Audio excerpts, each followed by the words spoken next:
Be a United States military doctor. You want to serve your country, travel around the world, and be at the cutting edge of medical technology. This is what it means to be a military doctor, and we'll help you decide if it's a good field for you. Dr. Jabal, MedSchoolInsiders.com. Welcome to our next installment in So You Want to Be.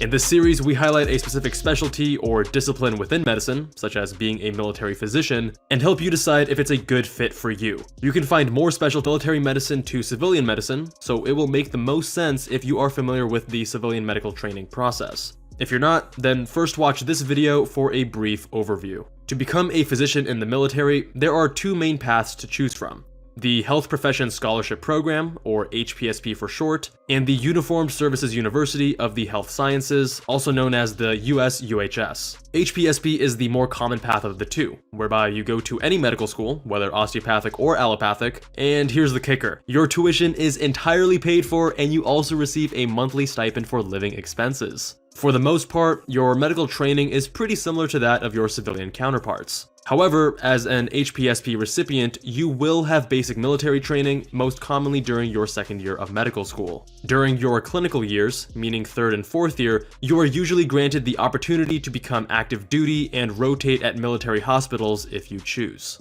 So what's the catch? The United States military paid for your medical school education, so it's only fair to pay it back. Generally speaking, there's a one-to-one payback in service to the military under HPSP. That means if you graduated medical school after the traditional 4 years, you are required to be a physician serving in the military for at least 4 years after completing your training. While you are, of course, being paid while you are serving as a physician, note that military compensation rates are usually lower than civilian counterparts. The main benefit to HPSP is that you have complete flexibility to where you attend medical school. Want to go to UC San Diego and enjoy the awesome weather? No problem. What about staying at Ohio State to be close to family? Also totally fine.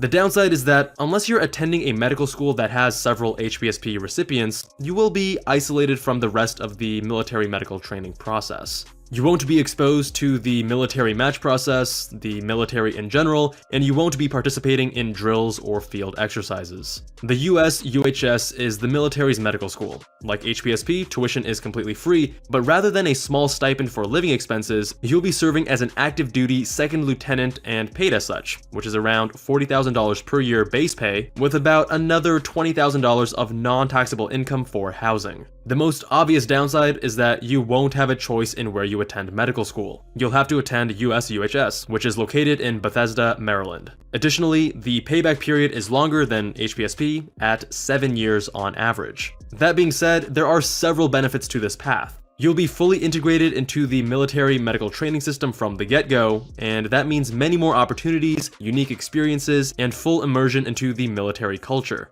Of course, you'll be participating in field exercises, but it gets much more exciting than that. For example, you can gain early exposure and do rotations in humanitarian medicine, disaster medicine, rotate across the US, and even internationally. The world of military medicine shares many similarities with civilian medicine, but in some ways, it's a world of its own. As a military physician, it's not only necessary for you to be a specialist in your field, but also a competent and flexible generalist while deployed. For example, a general surgeon, while deployed, may be asked to do cases more typically reserved for a neurosurgeon, otolaryngologist, or urologist. Alternatively, a pediatrician may be deployed as a battalion doctor, the military equivalent of a primary care physician. This is a difficult and stressful aspect of military medicine, but it's mitigated by a strong support system and excellent training. You'll always have someone to call to ask for help or clarification, and these cross-specialty responsibilities are only reserved while you're deployed. Back home, you'll stick to working within your intended specialty. The military match process is an entirely different animal. The regular civilian match occurs in March, but the military match occurs in December. All specialties are still available for residency training. However, the military is working to curtail the number of non-deployable specialists. For example, the military will still train pediatricians, but may limit additional subspecialty training in fellowship. Once you graduate medical school and start residency, you are promoted to captain in the Army and Air Force, or to lieutenant in the Navy. A majority of graduates match into their intended specialty of choice. For the Army, that number was 85% in 2018. The Air Force's most recent published number was 85% for 2017. Taking into account specialty and location, in 2016, 72% of US UHS graduates got their first choice of specialty and site across all branches. The Navy is a bit different in that the majority of their graduates will complete an intern year and do a General Medical Officer tour prior to completing residency. A General Medical Officer, or GMO for short, is essentially a primary care plus doctor. After completing intern year, GMOs are assigned to different units. Depending on their unit, they will undergo additional training, lasting months to years, to best be in service of their unit.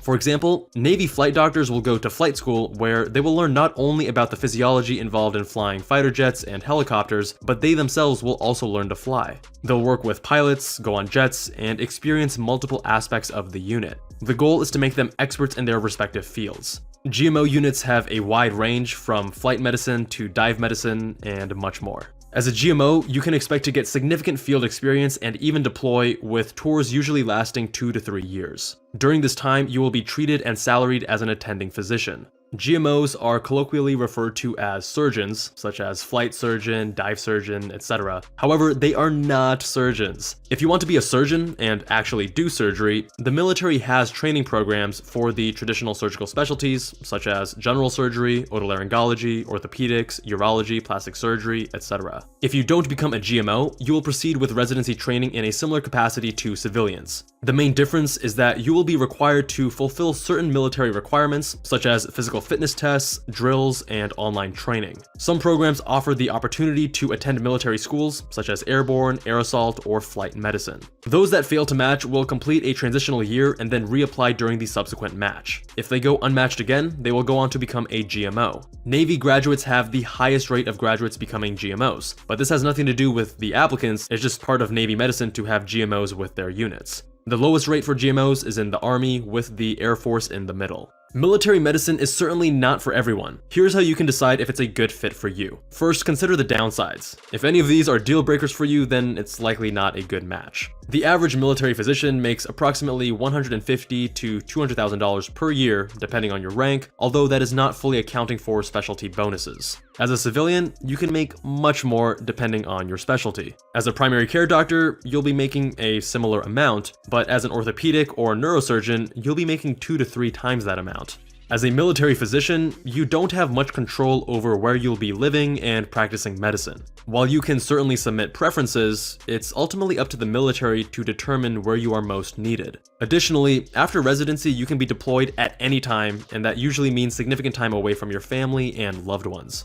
And of course, there are risks if you are deployed to active war zones. If you'd like to subspecialize with fellowship training, understand that while it is certainly possible, the military limits the number of fellowship trainees every year. Between 2016 and 2018, only about 50% of Army doctors who wanted to do a fellowship were allowed to do so. That said, if you are permitted, military physicians typically go to top flight fellowship programs. Lastly, as they say in the military, you need to embrace the suck. If you are in military medicine, you will be deployed and you will find yourself in conditions that are not comfortable. Military medicine requires a greater level of flexibility and creativity than civilian medicine. Think of the generalist having to perform specialist surgeries while deployed. Additionally, you will have to work in austere, unique, and changing environments. Military medicine can be practiced in active war zones, areas recovering from conflict, pandemics such as Ebola, humanitarian missions, global training exercises, and areas subject to natural disasters such as hurricanes and tsunamis. Military medicine allows you to serve your country, see the world, be with America's finest, get additional training, work with the world leaders in the field, push yourself, and do things you never thought you could. It's not for everyone, but for those who do pursue it, there's nothing quite like it. If you're wondering how I know so much about military medicine, it's because of our awesome team of physicians at Med School Insiders, several of whom are current military physicians.